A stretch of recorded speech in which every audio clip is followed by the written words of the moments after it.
episode is about strapless bras and how they don't support you when you have a heavy top. I guess I'll keep the shirt on so we can include that clip. Say it again. I said I guess we'll keep the shirt on so I can include that clip. Okay. So, Lisa. Oh, this is already starting. Yeah, we already started. Okay, wonderful. I mean, people like to see like the real. The real. Mm-hmm. Like how you and I act when I come visit you at the office. Oh yeah, just like the goofiness. Hey girl, hey. And then how we're like, oh my god, we have to hang out and have brunch, and then we never do. And then now we're here. Yes. And then this is our first hang. Yes. And I realized just how close you are. I'm like, how long did it take you to get here? 2 minutes, 3 minutes. I live by Ralph's. And we haven't got together. But now, this is our first, but this is definitely not the last. This is like the first introduction of what the real can be, you know? Like, it's just one of the same, I'm like, well, you know what? It's a very LA thing. Yeah. Because I feel like LA life keeps you so busy with so many things. Yeah. Like, I have so many people I want to see and hang out with and talk to and, like, have brunch with, but I just can't find the time to even, like, walk my dog. Like, can I walk my dog? There's just so many things to do. And it's just, especially at this stage of life. I feel like in our 20s, we were looking more for, you know, because you're going out a lot more. Or well, you're doing, like, that wasn't my 20s. No, but it sounds like that was my 20s. It sounds like it was your 20s. That was my 20s. My 20s was college, Hollywood, LA, going out, VIP tables randomly. Wait, you mean you're not in your 20s? Look at that face. Definitely not in my 20s. What? Going to entering, you know, definitely not. Is that what that's your way of not saying your age? Yeah, definitely not. I was like, do I need to? You know, 40s are closer to my horizon now. You know what I mean? Yeah, 40s is closer to the horizon. Well, you look amazing. Well, thank you. Wow. You know, I haven't tried to get to the Botox life yet. We were just talking about that. Were you? Yeah. A couple, like, ex-guys I've dated were like, you've been getting Botox, right? Because you haven't aged. I'm like, no, I haven't actually. No, I haven't. Like, I wonder how long. I'm not against it, but I'm just trying to hold off on natural beauty for as much as I can. Because it's like, hey, if my mom looks like this, or, you know, like I was like, and they haven't. Yeah. I was like, my mom swears on Vaseline. Like, just rub Vaseline on your face, honey. I'm like, Mom, that's gonna like clog up my pores, though. But that's my mom's thing. Is like she Vaselines up. Mm-hmm. Have you tried vitamin E? On the internal or the external? External. You know, we do use oils at home, and sometimes we use oils. Yeah, I use just a little bit of everything. Vitamin E. It's like it actually doesn't clog your pores. No, so then vitamin E is a good way to go. Yeah, for sure. I don't know about the Vaseline. Girl, Mom is 67, and Mom has really nice skin. So then it's just one of those where it's like, maybe it's the Asian don't crazin. You know, what? There's the black don't crack and the Asian don't crazin. I've never heard that one before. Okay, the Asian don't raisin. They said like Asian don't raisin. First of all, who comes up with these things? Asian don't raisins. Who comes up with these things? What's the Mexican one? I don't know. I don't know the Mexican. I've only heard the two. I've only heard the black don't crack and the Asian don't raisin. I've heard something about the Mexican one, but I don't know what it is. And I'm lucky that like I'm half white, so I'm lucky my Mexican side is taking over and leaving me like setting in. I'd probably be in trouble. Let's not even go there. No, it's not. No. But I'm so excited to have you here today. Well, I'm very happy and excited to be a part. You know, I'm all about this. You know, just self-growth and just improving onward, upward. And I've seen you kind of like do this, you know, and just kind of like what you're building and all those things. So I'm proud of you too. And I was like, I'm gonna support my girl too. You know what I mean? Because I see you, and it's important. It takes a lot of focus, determination, ambition. And I was like, okay, power of ambition. Yeah. You know? Yeah. And so I am very proud of you for like sticking and I mean just doing this, you know, and just it helps on so many levels. You know what's funny is that I've listened to a lot of self-help stuff and people on Instagram, and Jim Rohn, which is the guy who wrote The Power of Ambition, the book, he always talks about like giving back. Like, how can you give back to the marketplace? Or when you bring value to the marketplace, that's when riches and abundance follows, when you're bringing value to people. Right. And so I started to ask myself, like, besides like pursuing a career in acting and writing and telling stories, like, what value am I bringing to the marketplace until that pops off, right? Right. And so, and then I thought, like, well, I have a 10-year career in finance. That definitely dates me. 10-year career in finance. Yeah. You rental property purchases, you know, mental health, like dealing with work-life balance, like all these different things. And I'm like, well, I don't have to make it to start giving back and trying to add value to the marketplace, which is why I started The Power of Ambition. Right. And then I thought, oh my God, I know so many incredibly talented, ambitious, interesting people. Yeah. Like, I can also make this a platform to tell their stories. Yeah. Yeah. And it's a beautiful thing because I've always been into networking and mixers and all this kind of stuff because there are so many like amazing people. Yeah. And just this is like the way, you know what I mean, to share stories and to share and network and connect. And I think it's and I feel like we don't hear enough of those stories. Like, we hear about, like, the ultra successful people, which I think is amazing. Yeah. But I think there's different levels to success. Yeah, there's 100%. And different definitions of success. Correct. And I think, especially for me, for the youth, which is, you know, I want them to take advantage of this. Like, you know, if your dreams to be a dentist and, like, own your own practice and be a mother and, like, have a fulfilling life, like, oh, here's an example of what that might look like and the steps that person took. Yeah. Obviously, who we already know who I'm talking about. Yes. And so that was the point of, like, bringing different dynamic people who are all on different journeys, all on different paths, maybe some of them the same, and, like, tell their story. Yeah. I want to see if everyone notices how white my teeth are, though. Yeah. See, look. Remember, whitening is maintenance, so you gotta maintain. I've learned that. Yeah. We get you there, and then it's just maintaining because it's a lifestyle. Just like straight teeth are a lifestyle. Once you're in Invisalign, retainers are lifelong because teeth move and teeth shift. That I do need. Last time you told me, like, oh, we should get you like some like Visa, and I didn't really believe you. Yeah. I was like, oh, they're fine. Yeah. And there was like one podcast episode where I saw my teeth from the side, and I seen that, oh my God, they weren't like that before. And I'm like, that's what Lisa was talking about. But I mean, they shift. Slightly did correct. Move, and, like, they shift. Like the front ones are like slightly moved inward. Bit. Correct. And I think it's because my wisdom teeth. And you were so right. I do need them. I mean, teeth will move through life. Point blank, because we talk, we eat, we use our mouth, our teeth every day. And teeth are held in by bone, but the bone also shifts and moves based on pressure, right? So for example, if you have a heavy bite on your front teeth, your teeth are going to move in time. You're going to notice all of a sudden you'll see like a space right here that you've never seen before. And it's like, wait, oh, now it's turning inward. How did that happen? Yeah. Well, let's take it back to how are your teeth set? How are they sitting on each other? And usually if you have pressure and especially you're clenching and grinding your teeth, the next thing you know it, there's like a space here. And that's happened to me too. Really? So I've had to go through Invisalign. I did myself some composite veneers as well. So it's like all these different. We just like dived right into it. We weren't even gonna get too deep into the dentistry part, but if it's your life, you know, it is what, you know what I mean? Amazing. Yeah. So on that note, how did Lisa become Dr. Lisa? Like, when did your interest in teeth start? And let's start just from the how beginning. It starts. So what time were you born? I've always wanted to be a dentist. You know, I think it helps because my aunts were dentists, so I was introduced into it. How old were you when you had the thought?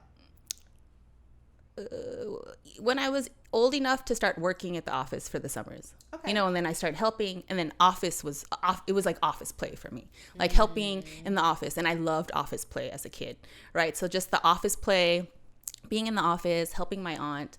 And then also like oral health and just cleaning my teeth was always like a priority because I'd clean my teeth and I'd run up to my aunts and be like, look at how clean they are. They're squeaky clean, right? And then so that was, you know, I grew up with like a positive oral health, just oral hygiene kind of like experience with teeth. And then so you grow up saying like, okay, I want to be a dentist. My aunt's are dentist, and so that was the easy introduction to it, because most people, if you don't know about dentistry, it's not like, oh, dentistry is amazing, because for the most part, many patients, I mean, they come into the chair and the first thing they tell me is like, I hate the dentist. You are one of the few who said, I actually like my dentist. I love the dentist. Yeah, but for the most part, I'm always expecting negative comments when the patient step into the chair. First of all, there's so many different experiences based on your doctor, right? So many patients feel like they're being judged, right? Many patients feel like they're embarrassed of their teeth, for the most part. And so you come into a place and then you just get critiqued, right? And bad, this tooth's bad, bad, bad, bad, bad. So if you're always telling people what's wrong, like, it's like, I don't want to go there. And dentistry is expensive. It's costly, right? So you go there and you're just like, bam, bam, bam, bam, bam, bam, thousands. I don't want to come here. Yeah. Right? I don't want to come here. It's not like a positive experience people leave with, right? And then sometimes and especially there's sometimes if you have to get a shot, right? And if you have like a dentist with rough hands or heavy hands, right? And the thing is, it's like, it's so intimate. We're like all up in your face. Right. So it takes a certain comfort level. Huh? Forgot to put these on. Testing 1, 2, 3. Yeah. But so that comfort level to just be kind of in that space too is very uncomfortable for many people. Already like put you on guard. Right. So if you can't really connect with your provider, it's just like this tense, like. So I feel like with dentistry, it's really important to know how to connect with patients and understand. That's like, I feel like key. That's one of the things that will change the experience for the patient, because connection is what makes the difference in it. And so most dentists are not good with communication, bedside manner. For the most part, a lot of them just want to drill and fill, right? So technical stuff. And so they're missing a lot of that social aspect. And so when people find a dentist who they can actually talk to, relate to, and really like feel like get them, that's key, right? Versus like, oh, I went to this clinic and was drilled and filled on this filling and I hated it. I got a shot. I hate the dentist. I had to drop like $300. I hate it. Do you think it starts like when people are young? 100% starts when you're young. Because that's where my love for the dentist comes in. Yeah. So, like, my dad was obsessively dental flosses. Yeah, which is amazing. So, as a kid, we were, like, rewarded for dental flossing. Yeah. Like, you brush your teeth. Well, no, you dental floss, and then you brush your teeth, and, like, let's see how clean your teeth are. And so, I was always proud of how clean my teeth were after I dental flossed. Yeah. And I had, what you were just saying. Yeah. I remember my dentist when I was a kid. He was, like, this older gentleman with white hair. Yeah. And he always had this huge smile on his face. He was always super happy to see us and give us a lollipop like when we left, which is funny because we went to the dentist. Hopefully it was sugar-free. They give sugar-free lollipops now. Yeah, I remember it being such a positive experience when I used to go as a kid. Yeah. And that's what a lot of it is. The thing that sometimes parents do that hurt the kid is they use it as like punishment. If you do that, we're going to go to the dentist and you're going to get a big cavity and you're going to, and when parents transfer their fears to their kids for the dentist, like the kids weren't even scared or anything, but then the parents transfer that fear, then next thing you know, they come into the office for the first time, kind of like. So it's really important to make it a fun visit. Yeah. And a fun, positive visit, and then from there it's good. And once you start flossing as a kid, like, you're good. That's the truth. If you're flossing as a kid, you're good, because flossing is really the secret to dentistry. I mean, if they're not really teaching you how to floss your teeth correctly, there's a reason for that. You know what I mean? Because flossing correctly is key. Flossing correctly, because there's many patients who floss. It's like the health of your teeth in general. Correct. Okay. Just overall health. I see its other thing is education. A lot of I've worked in offices in many different areas and demographics, and so usually you'll see in areas of low income, the kids have so many cavities, right? A lot of it comes from education. Like I've met kids where they think dentures and losing their teeth is normal. Like they're like, well, it's okay. I'm gonna lose my teeth like my mom and dad one day. What? You know, and so it's like that education where, and sometimes they say, you know, it runs in families. Okay. Oh yeah, I have bad teeth because everyone in my family has bad teeth, right? But it's the education, really. And it's the habits they pick up. Correct. And sometimes it's the food. Right? It's the food you're eating and the habits, right? And the habits of cleaning. Because if you're eating a lot of carbs and refined sugars and a lot of that kind of food, and you're not flossing and you're not doing the things to really, for proper oral health care, yes, you're going to have rampant caries. You know, you're going to have a lot of cavities. Versus like in wealthy areas, they have no cavities. All they need are braces. You know what I mean? Like, and it's pretty, because the education is there. Right? And the kids are getting that education, and they know how to take care of their teeth, and they know the proper way to take care of their teeth. And so they have no cavities. Interesting. And it's so crazy. It's so real. And that equivalates to health in general as well, because your teeth affect your health. Correct. Wow. Correct. And I mean, I think we've talked about, like, your mouth is the enter point to your body, you know? And so when you have a healthy mouth, you usually have a healthy body too. Yeah. So, and it links. Usually if it's not healthy, you have some heart issues going on. You have like cholesterol issues, things like that. Mm-hmm. So that's so interesting. I mean, it's like an endless topic. Yeah, it's an endless topic if we go into the dental dive. So I want to talk about, I mean, it's really important what we're talking about on like the different education, you know, from low income poverty areas to well-to-do areas. How did you transition from just being, you know, Dr. Lisa, the dentist in the office working on your patients, to Dr. Lisa, the dentist on YouTube and on social media? Oh, yeah. And, you know, did that come because of the social media wave? Like, where did the idea come? Like, you know, I should start, you know, putting this out there. Was it partly like maybe you want to help educate people?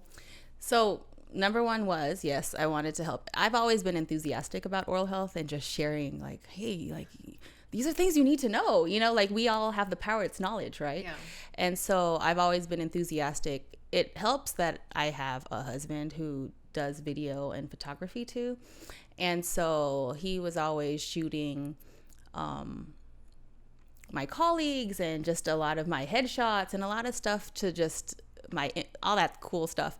And then I think back in 2018, I was just like, why don't we do a YouTube channel? I was like, I can show you your skills, and you can, you know, I like to talk about the teeth. So you and your husband collaborated and started the YouTube channel. Correct. And so we collaborated and started that YouTube channel. And so just reviews on products, oral health tips, all this fun, cool stuff. And we just launched it. You know, initially when we were going to do it, I was like, babe, what are my colleagues going to think? You know, initially that was something I did think about. Really? Yeah, I was like. Like, you mean like other dentists? Just like, oh my God, I don't want to share this with like colleagues, and I don't want to share this with my peers, right? And then he was like, why? I'm like, because I don't want to care what they think, right? I just want to do it, right? And he was like, you don't need to share it with your colleagues. And he reminded me that, hey, babe, are they your target audience? I'm like, no, they're not. He's like, so why does it even matter? You know, it's like you stick to what you want to do, your vision, stick to your audience, and do what you got to do. Don't think about, you know, there's always the insecurities, the thoughts of like, well, I am not enough, or like, what are other people going to think? Or, you know, all those things that can deter you from doing something. Yeah. Those were definitely in my head too. But it was a supporting partner who was like, F that. They're not your target. Who cares? Yeah. Right? Like, you want to do this? I want to do this. Let's just do this. And so we started just doing it. Next thing you know it, I have colleagues contacting me like, you have a YouTube channel?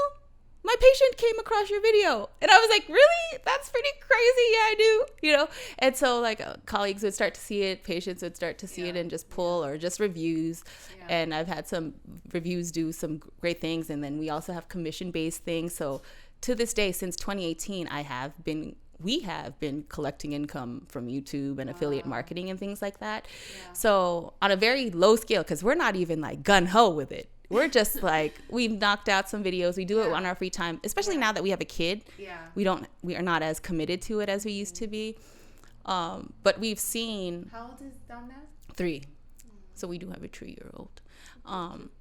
And we've done kids reviews on a toothbrush. Like start talking about kids. I'm like, so cute. Yeah, you're my baby.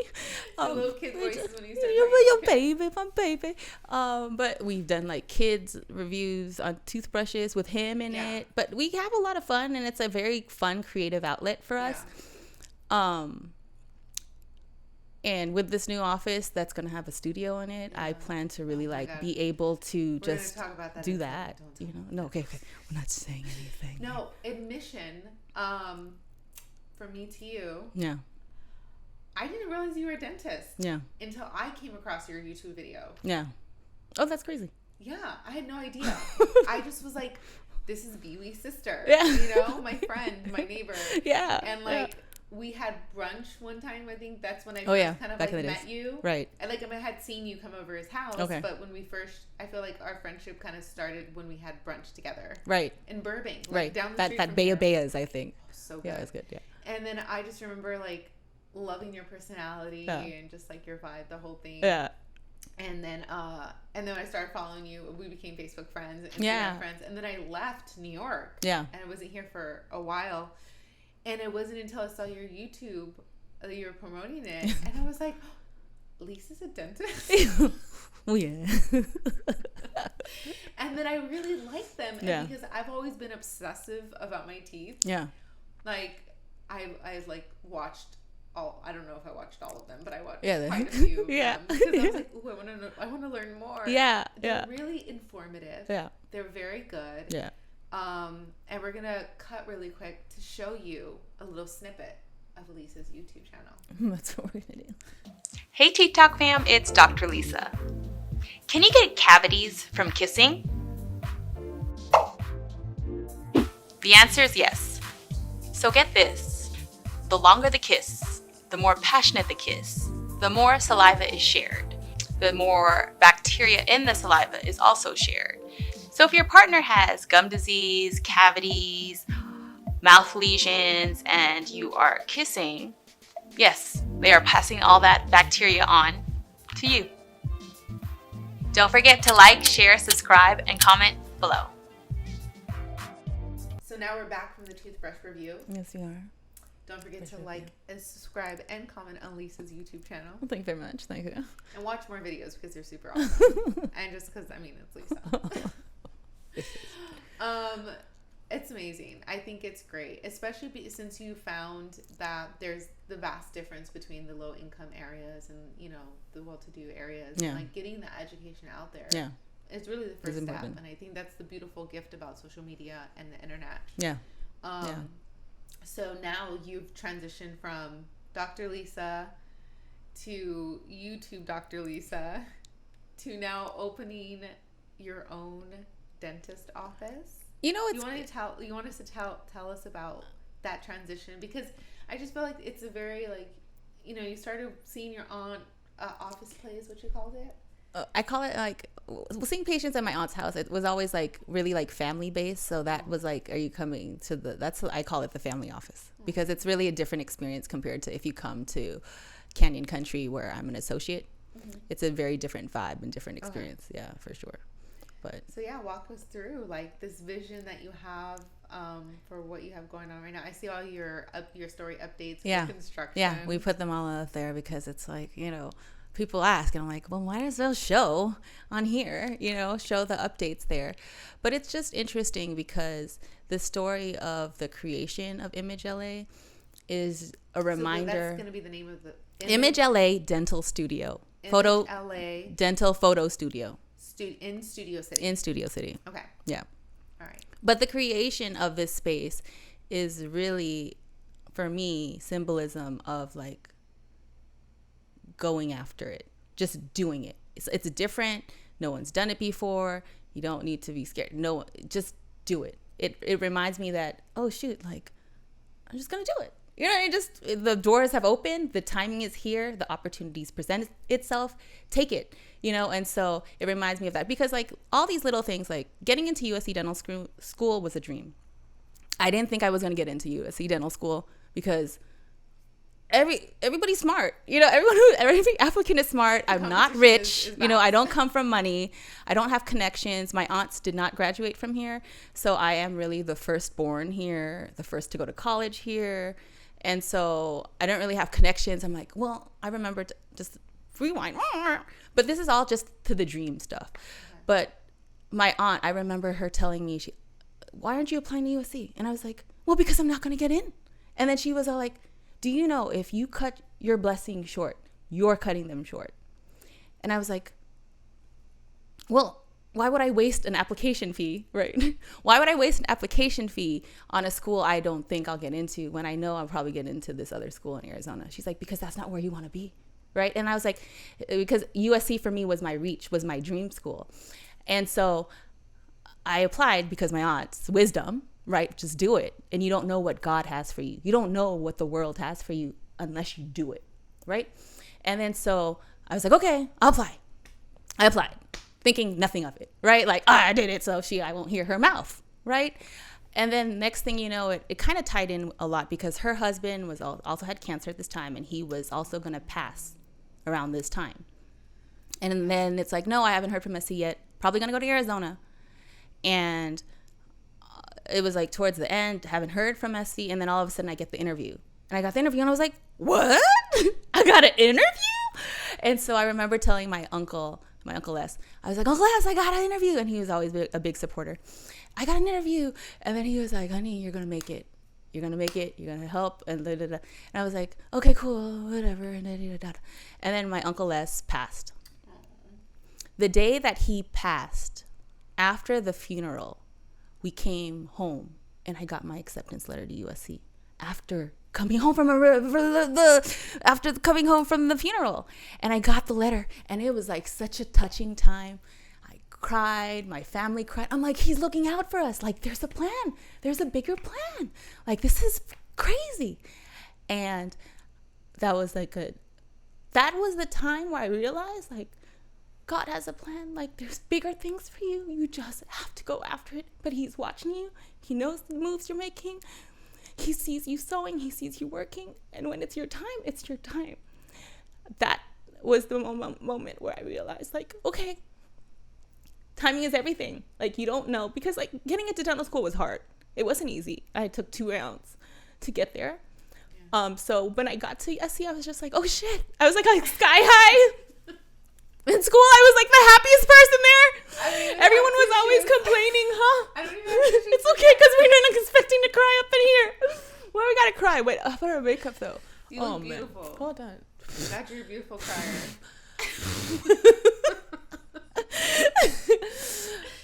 Honestly, but now we're gonna have tears up here. I'm crying too, but okay, you could definitely be a better actress than me.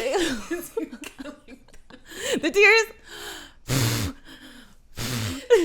Oh my God. But I cry, and this is the common thing. I cry.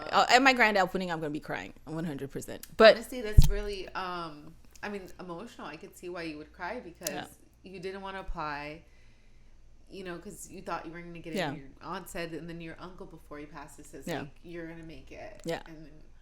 And then you're just like, oh shit, this is real. Like, and so then getting into school, that really showed me, like, yo, you got to go for it. Yeah. That reminded me that you always have to do it. Because if you don't do it, you'll never know. Yeah. Right? And so, and we always think, like, this is the reality, and then there's the dream, right? So after that was basic. So, like, even the YouTube thing. The YouTube thing was, like, there's reality, right? And then there's, like, okay, to build something. And so with YouTube, it was also me just saying, like, fuck it, let's do this. Yeah. Who cares, right? We're here, we're capable, let's do it.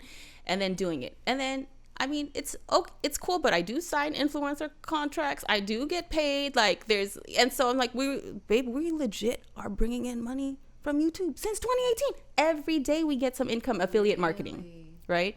Wow. And so it's just one of those where it's like, you know, if we actually put in time and more time into this, we could really build this to another level too. And so it's just, busy phases of life, but we see the potential there. But that was also us or for me to get out of that normal and just be like, let's do it. So now this office is kind of the same thing where, I'm in a comfortable place in life. I enjoy my time that I have with my kid, and I've had about 2 years of being able to work part-time and work kind of my own schedule. We used to live kind of like right here in NoHo, where there were a bunch of businesses. Like there's Lipstick Nick, who has her business there, MacFit, a bunch of them. We used to live down there, and Dre had a photography studio down there. And when we were down there, that's when I started to have the vision of the combination of dental and photo studio. Because I'm like, what's needed? We already serve the niche, we already serve, that's our people. I was like, might as well, we have to build it for it to happen, right? And so we had Dom, and then COVID, and then all the stuff. But I think in 2021, the beginning of that year, it's like, okay, what are we going to do? Are we going to try to have baby number 2? Are we going to try to do a property?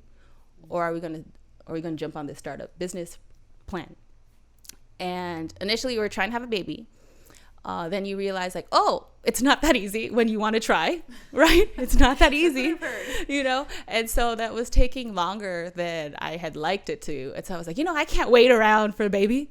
I was like, might as well start the startup, because right now we're not in a position to buy something that we would really like. We could get a nice little apartment, basically a condo, right? But for the most part, with the baby and stuff, it's like, okay, let's do the startup. Yeah. Because that takes some growing anyways. And then so. It takes like almost the same amount of like income. Yeah. If not more. Yeah. Yeah. It's basically the same. Probably costs more. Correct. And so. With no potential like revenue either. Correct. And so it was like trying to figure out business or property, right? That was like the next question. And so talked to a bunch of mentors. They said, go for business first. And so, okay. And then I decided. That was very smart of you guys to consult mentors who, I don't know who you consulted, but I think sometimes people ask the wrong people. Yeah, definitely was asking people who I admired and look up to, right? who are like, could give you advice from a business perspective. Correct. Not asking like. Because I know I could have heard different answers. Because your uncles are like in the business, right? But Correct. Not like asking. Correct. Like, your uncle is a plumber or something. Correct. Like, hey, should I open up a dentist business or buy a house? Correct. Yeah. And always that's a big thing too. So keeping mentors around, that's like key in just reaching whatever potential you want to be in, Yeah. But so then I started to apply for bank loans for the startup. And initially, I didn't really think I would be approved for any of them, just because my last 2 years was like COVID and maternity leave, right? Yeah. And I've been rejected for a bank loan before. So it was just one of those where it's like, okay, well, let's just see where I'm at to know how to progress and move forward. It's like coming back to what your aunt said. Yeah. With your uncle, like, just try, right? Just try and then see where you stand and then know how to fix it, right? So, okay, sure, let's apply. So I applied for the bank loans. And so to my surprise, when it's your time, it's your time, and doors open. And I was approved, and I was just like, I was like, God, it's time?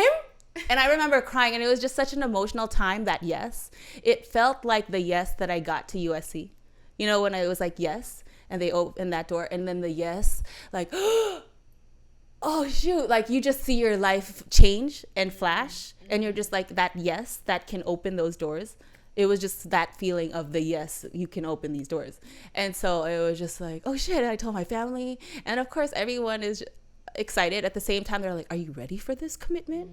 Your mom, all the work you're going to have to do. It's not like now, you have it nice now. Yeah. It's not going to be easy. And I'm like, but I'm not signing up for easy.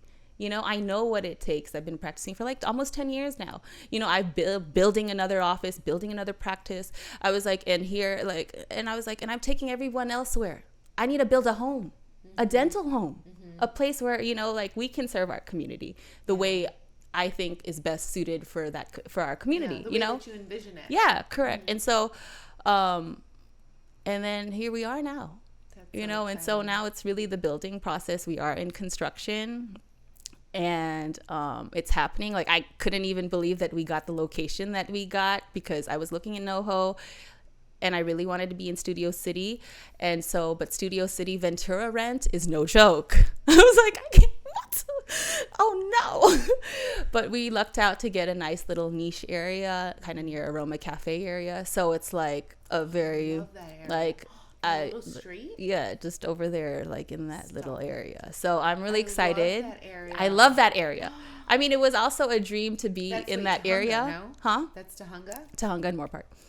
And so Tahunga and Moore Park? Yeah. So, it's time. Yeah, it's time. And so that's what I say, when like they open the doors and things are happening and opportunities present itself and it just happens and you're just like, oh God, it's time. Yeah. It's really time. And then it's just one of those where you see, because I've seen when it's not time. I mean, there's a time that I've been offered a partnership. How do you differentiate that? Because for me, it's always, I've relied like on my intuition. Yeah. And that's the only thing that I have gone off of. Yeah. So like there's been times where my intuition tells me to do something and I'm like, I don't listen to it. Yeah. And then afterwards I'm like, oh, that's why I should have listened. Yeah. And then vice versa. I listened to it reluctantly and something good happened. Yeah. What is your gauge for like, it's time for this or it's not time for that? Well, like for example, in this situation, I was looking for an office with a partner one time. And seriously, I was considering partnering with this partner, right? Yeah. And it didn't go through. Like bank loans didn't go through. Like just things didn't. And this was like 2016, 2017, right? And so, and things just didn't go through. And I was like things were just not lining up. Yeah, lining up. And I was like, okay, just continuing to do what I needed to do. But I was just like, okay, so that door isn't opening. For me, I wasn't going to force it because truly that wasn't where my heart was either. It was just like, oh, sure, why not, right? But I know inside of me, I've always wanted to have my own practice. The question was when? And the question was like, really when? When are you ready to do this, right? But at that time, it just didn't work out like that. Yeah. And not really until I had that vision of what I have for Image LA, when I came to terms with this is what I want to build, did those doors open. Yeah. You know what I mean? So it's like pretty crazy because whether we do a dental photo studio, I knew I always wanted to have my office, right? But the intention and the vision and my why got stronger as I got older to help me take those risks and be confident to take those risks. And they aligned. And timing aligned. Yeah. And then so that's why, and it all worked out. And like right now I'm just like, oh shit, this is like what I dreamed of. And I'll drive by the office every Friday and just be like, oh shit, I'm doing this. And I'll cry in there. I'll have like my moments, but I'll be like, okay, like you're doing this, like you're gonna do this. This is crazy. So, but it's a really emotional journey. Yeah. It reminds me a lot because I'm a new mom still. Just that feeling of birth to something, where and it's a total new person. Like when you're pregnant and you're gonna have a baby, it's kind of like the same thing, because it's like my baby at the end of the day is this office, and it's gonna change who you are as a person. You have new roles, new responsibilities.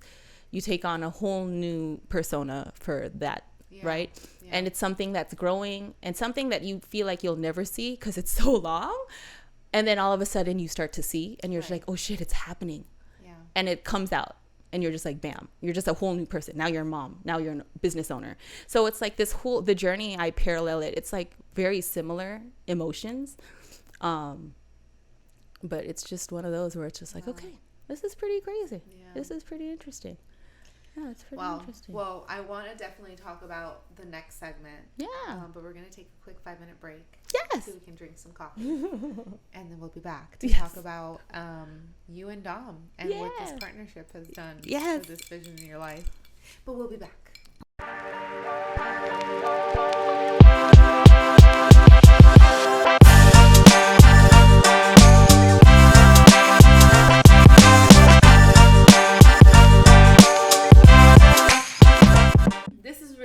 important part.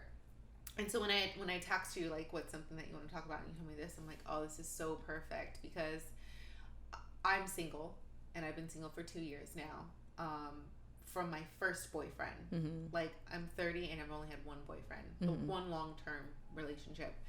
And some people are like, what? Like, that's crazy, da-da-da. And I was like, look, I know that the person you choose to be with, like, impacts your life in so many different facets. Yeah. I'm not going to just choose anyone. Yeah. I'm not going to just date someone just to date them. Like, that's high school, right? But even then, so it's like, I've been very specific on, like, I know that when you choose a specific partner, like, it can either bring you up or bring you down. Right. So when you text me that you wanted to talk about your partnership with Dom and how, how that dynamic has really helped propel you forward. Wait, partnership with Dre? Wait. Dom? Partnership with Dom. Dom is my life partner because he is my son. Dre. And we are partners. If Dre watches this, oh my god. Okay. Dre. Yeah. I mean, they're both D's. Yeah, they're both D's. They're both D's. Yeah. Dre, it's because I said Dom so much during this episode. Yeah. No, I know. No, it's okay. But I was like, oh wait, it's an episode. I guess I should correct her. Because I was fine with just going fast in and just like, swoo. But I'm like, maybe she doesn't want that. Maybe we should have like. No, definitely correct me. Okay. Things go over my head sometimes. Right. When I was younger, they used to be like, you should have been blonde. I'm like, just because I have a little brain fart sometimes. It doesn't mean correct. But right. Dre. Yeah. Dre is Lisa's partner. Yeah. So let's start. So funny. So what did you want to touch on that? Like, I mean, it's interesting because like I'm always thankful that we chose each other. Okay. Because it's one of those where it's like, okay, wait, how did you guys meet? Well, we met online. Really? And this was back 13 years ago. Okay. So I was entering dental school. MySpace? No, I think Plenty of Fish. No back way. In the days, girl. Well, look, back in the days. I mean, Plenty of Fish back in the days. That's so funny because what do you call it? Like, also a bunch of my girlfriends also dated online as well. Okay. And I think one of them. It was before apps were a thing. Correct. Way back in the days. There was no dating apps yet. Websites. Yeah. Correct. There were no apps yet. Yeah. But one of my girlfriends, she also ended up with her life partner on there, and they have 2 kids and everything, and she met him around the same time because we both jumped on the apps around that time. But for me, I think like just in the whole dating world, it was always important. I remember when I was dating, I always thought all men were players. That was just the mentality and the mindset of where, and plus I was an athlete too, and I played basketball as well. So then it was just like, you know how men view women. Tall. Yeah. You're tall too. Did you play basketball too? I am not tall. Okay. People perceive me as tall, maybe because I like stand up straight. Okay. I'm not. I'm like 5'6". That's still considered tall. I'm just like 5'7". Are you? Yeah. You seem taller. Anyways, okay, moving on. Anyways, so then, where were we? You were saying you thought all men were players. Right. And I said I also used to think the same. Correct. So, like, I remember thinking, like, I'm not going to be one of those girls, right? Yeah. So, it was just one of those where, for me, it was just hard to ever consider anyone my boyfriend. Like, if you were my special someone, you were my boo for a couple years, whatever. But no one ever got the title of boyfriend. Just because, for me, no one, I felt, deserved that title. I felt the same way. And so it was just dating. And then, the number one thing where I would let someone go would be if they took away from my peace. Because, like, at the end of the day, like, I feel like our mission in life is just to be the best we can be, right? We're blessed with all these amazing strengths. And for me, because I'm spiritual, I always tie it to God, but whatever it is for you. But, like, like, you're blessed with so many amazing attributes, right? And for you to be your best, you have to be at peace, and you can't be worrying about all this stuff. So to just be your best is you saying thank you to the universe. For me, thank you to God, saying thank you, let me be the best I can be for you, right? Mm-hmm. And so whenever a guy was taking away from my light. That's how I saw it. I'd be like, you know what? I'm worrying too much. This is just not healthy. Like, this is not worth it. Let's let this go, you know, and then just let it go. Cut. Because it's like, they're taking away from your peace. Like, this person should not be taking away from your peace. Like, you are here to shine, right? And if this man is taking away from your shine, he ain't for you. And that's how I always gauge dating. Where did you learn that? Did someone, like, was that something you learned from your mom or your aunt? Or is that something, like, you just kind of come up with? This is something I just, early on, I was able to just discern that. Just kind of figure this out. Because for me, it was always about being my best self. Did you date in high school? I did not. Okay. So I didn't date. I went to an all-girl Catholic high school. Oh, me too. Yeah. So. It was interesting. That in itself is an experience in itself, right? 100%. But for the most part, I did leave the all-girl high school being stronger in who I am, actually. Because there at an all-girl Catholic high school, I learned to, like, not care about what others thought of me. And was just like, this is who I am. You know, who am I going to impress? Why do I need to wear makeup? Why do I need to look cute? Or, like, just don't care. I speak my mind. And that's where I learned that strength was in that all-girl high school. So I know it's different for everyone's experience. But for me, I left stronger. So from there, and then just going into high school, just pretty secure with who I am. And so that's just always been the thing, was just like, yo, I'm going to shine one day. I'm going to be a dentist, y'all. Like, this is where I'm going to go, you know? And so if you're on the ride, you better help me shine. If you're not, like, get off this ride, you know what I mean? Because this is where I'm going. So it's always been, I knew kind of what I wanted to go after. And any person that I invited into the, if they were just giving me, like, why am I going to take this on? Like, let it go. And so in dental school that summer, entering dental school, that's when I met Dre. And I remember, you know, when you're a dentist, a lot of professionals like to date within the professional world.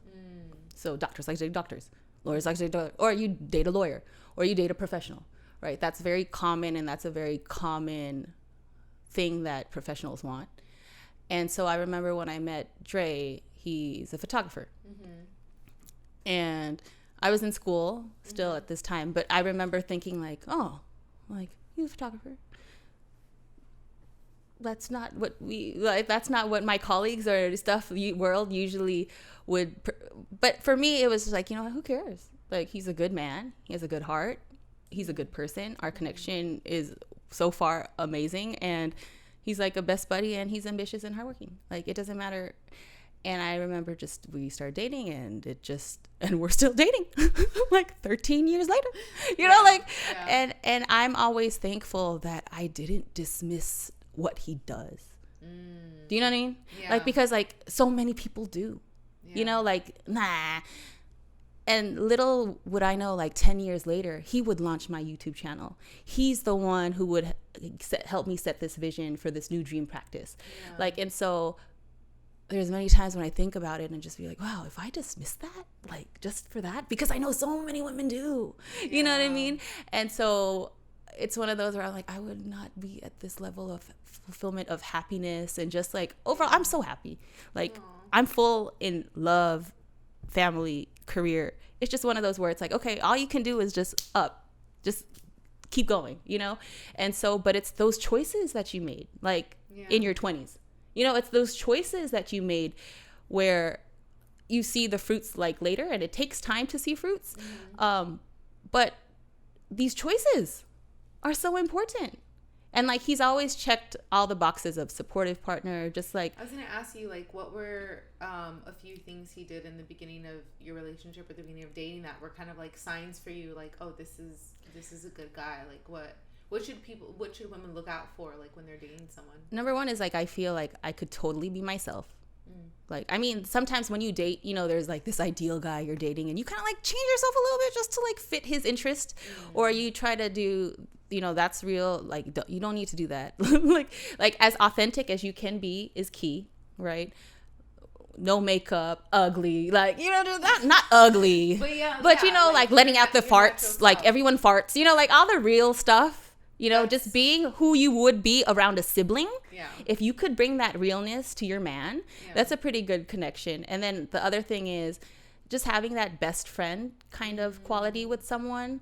And then the other thing is, Dre's like your best friend. Yeah, 100%. Yeah. I mean, other than my girlfriends, but for male, 100. Other than my brother, you know what I mean. But for the most part, 100% best friend. You know, because there's some boyfriends it's like my boyfriend or that's my husband, and it's like you guys have different roles and just different. I mean, just as far as you can, best friend, because at the end of the day, that communication is there, that understanding is there, that compassion for each other is there, really understanding each other is there, and that's what you need to get longevity out of something, right? And then the other thing is, like, he's a serving guy. Like, for me, he was the first one to really put me first in so many things that I was like, guys don't usually do this for me. You know, like just in its small actions. Do you have an example of like how? Number one thing that I always remembered was whenever I would come to see him, he would always come and get me, help me with parking, come and carry my bags, like just consistently a gentleman, like just like would help me. Didn't want me to carry bags, and this is like consistent. It wasn't just one day, you know, just the consistency of I could see he truly cared.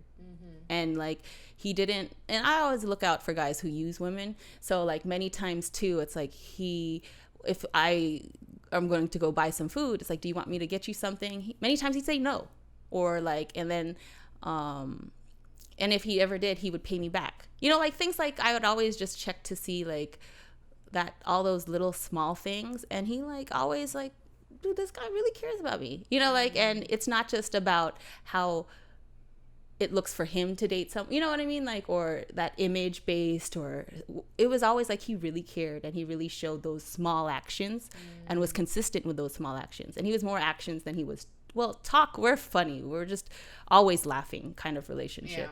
And so that just kept going, and we were always on the same page. And then we're still on the same page. And we're still, even to this day, 13 years later, it's having those conversations that are uncomfortable and be able to talk about them and discuss stuff. And I feel like that's really what can bring the years in, you know? Do you think that comes with a level of maturity, or do you think that's just a practice that people need to start? Well, it's definitely maturity, because not all men are mature to this level. And some men aren't that kind of man either. You know what I mean? So it's like there's many things that you can't change. It's hard to, that is a whole nother topic. What I mean is like having those tough conversations, because like for instance, I tend to date younger because I look younger, not like too much younger, but like a couple years. But I found just a couple years younger than me still makes a vast difference. And so I'm typically the one that will force uncomfortable conversations because they're avoiding them. Right. And they've thanked me for it. They're like, man, I'm so glad you brought this up, because I definitely never would have. And for me, I think I learned that as I was maturing, that it was just better to have an uncomfortable conversation than keep it to yourself and build resentment. For sure. 100%. Yeah. So and it's something I had to practice and put into place. Yeah, and it takes maturity, right? And it takes you to experience some things to realize, like, oh, this needs to be discussed. You know, like, we can't just brush this under the rug, you know? And I think depending how your partner responds to that, right? Correct. So it's like if I bring up an uncomfortable topic and you still refuse to join in on the conversation, then that's a red flag. Correct. You know? That's so you are already gauging their maturity level or where they are. So that's something that you and Doc did like throughout your... Yeah, I mean, that's something for us, communication has... With me, my dom. Dre will be very mature in this conversation, but not yet. He's 3. He's going to be swimming today. Dre. But no, yeah, I mean, it's those being able to have those conversations, because that's really what makes the difference. Because in our 13 years, we've had friends with many divorces already, you know, so, and communication is one of the big things, you know, and so, you had a very interesting perspective on marriage the last time we spoke, which I was intrigued by, and I'd like to talk about that. Okay. Yeah. Because I grew up in a very traditional, like, Mexican household where, this is a true story. My grandmother told me when I was 18 and graduating from high school, my cousin, maybe I should not say my cousin. Oh, she doesn't care. My cousin Athena and her boyfriend had just moved in together towards the end of their, like, almost graduating from college. But they weren't married yet. And my grandma was so upset about it. And she told me that night, if you ever move in with someone before you get married, I'm going to come back and haunt you. Yeah. And I was like, what? Yeah. And so I low-key have been scared of her, and I've just never lived with anyone. Well, I've also never been in the position to wanting to move in with anyone and share space like that. So partially, I just haven't been ready or ever been with the person to get to that point. Partially scared of my grandma coming back and haunting me. Yeah. But, you know, she comes from a very old way of doing things where it's just the world was very different at the time. There's less opportunities for women. And so I really appreciated your perspective and was intrigued by it. Yeah. And I agree with it. And I was like, you know what, you're right. Like that, like there's things more important than a piece of paper. And so I just want you to kind of... My parents aren't married, so I was never pressured. Mm-hmm. So that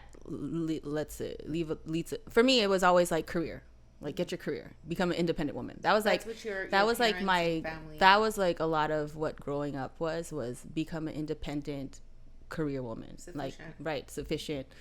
No, yeah. So that was the goal. Marriage was not a goal. Yeah. And then for me, how I see it is, marriage is like a business, right? And I see a lot of friends tolerate stuff because they're married, and for me, what I appreciate is the freedom and the choice to be with each other, right? Because at the end of the day, interesting. I think that's the part that I was intrigued by. It's the freedom and the choice, because it's like, look, we choose to be here. We do not need each other. Okay. And I think that's another reason why we do well, is because we don't need each other, right? We choose to be here. We choose to be together. We're not here because if not, then our assets, all these assets that we've done are tied up and trying to figure out our assets and all these things. We are here because of how we treat each other daily, of how we choose to, our choice. And for me, that's empowering. That is empowering. And for me, it's just works for us, and 13 years later, it still works for us. We've had many friends who've gotten divorced more than once, some, so it's like one of those where they joke, like, you guys are way more married than many other married couples are, Yeah. And so, I mean, we consider each other to be in a domestic partnership. And so we do call each other our husband, wife. For school, I'm Mrs. Jones if I need to be. I don't really care. And I'm not changing my name. Something that's not happening for me. That was never something that was in, like, I didn't like that idea either, especially professionally, to change my name. I mean, you go by doctor, if anything, Lisa, correct. And for me, it didn't really make sense to change my name professionally either. So it's like, there's really no, for me, it just doesn't make sense. Yeah. Right. But everyone's different, and it works for whatever works for you. For us, it works well because of the type of people we are, but you just got to figure out what works for you. If one day, if our kids wanted us to get married, we'll have a love ceremony. Yeah. I mean, let's have a big party. You can technically have a ceremony without legally getting married. Right. Just throw a party, have a ceremony, and say your vows. Yeah, like a love ceremony, like a promising, like. But I did find that part intriguing, because you're like, we're together because we choose to be together, and we choose to be together every day, every month, every year. And I think it's important. And that's a lot stronger than staying married because you're entangled with each other. Yeah. Like in a legal way. And I think the reality of more than 50% get divorced now. So it's like one of those where I think more than ever, generations now see it differently than before, right? And so they're making moves different. Different moves now based on what history has presented and shown. And so it's like, well, let's figure out what works for us, right? And that's important, because it's like your life, and you have to live your life for yourself, and not for at the end of the day, love is love. And so however you choose to go with whatever it works, I think is important. Yeah. And for us, it's been healthy and strong. So that's beautiful. We both are on board. You know, it's funny. They have speech class in college. So, and you have to like argue a point and whatnot. So one of the points that I decided was like, because of the whole marriage thing, I was arguing the point on couples who moved in together before marriage and couples who moved in when they were engaged, and then couples who moved in when never talking about it. I actually did a whole paper. Yeah. An argument for getting married before you moved in. Yeah. But the interesting thing because I did a lot of research for this, because that was a requirement for I got an A. Yeah. That was a requirement for the assignment. Yeah. And when I remember the research I did and compare it to what you're talking about, there is one group that if they moved in after already deciding to commit to each other as a relationship and starting a life together, there was I don't remember the percentages, but they were more likely to stay together. Right, because the commitment was already there. Yeah, versus a couple who said, let's move in together because it's convenient and we can save rent and we're over each other's house all the time anyways, so we might as well move in together. Correct. Like because that's already a little more selfish. That's already self. It's not self, but correct. Yeah, like there's no prior to commitment. And so my argument was that if you did move in, there should be a prior commitment to you starting a life together. Right. You know, with that intention. Right. If you're moving in for any other purpose, most likely, statistically, it's not going to work out. Yeah. So my argument was, you might as well just get married, right? But it was like, but if you don't, and so that was interesting because that's what my research was. No, that's crazy. They've done statistics on it. Yeah, because the thing is, it's like, if you move in and it doesn't work, you guys weren't meant to be together anyways. Yeah. You know, it's kind of one of those. You know what my argument was? I want to see what you think about this. One of my arguments in that, it's overheated. It's hot. It's okay. We're going to end right now. Okay. So one of my arguments, and so we'll just use this. One of my arguments in it was that living with anyone is hard. Yeah. Living with your brother, siblings, mother, father, aunt, uncle, friend, living with anyone is going to be difficult. Right. So when people say, well, I have to live with him first, or I have to live with her first to see if we get along. You're not going you're not going to get along. Correct.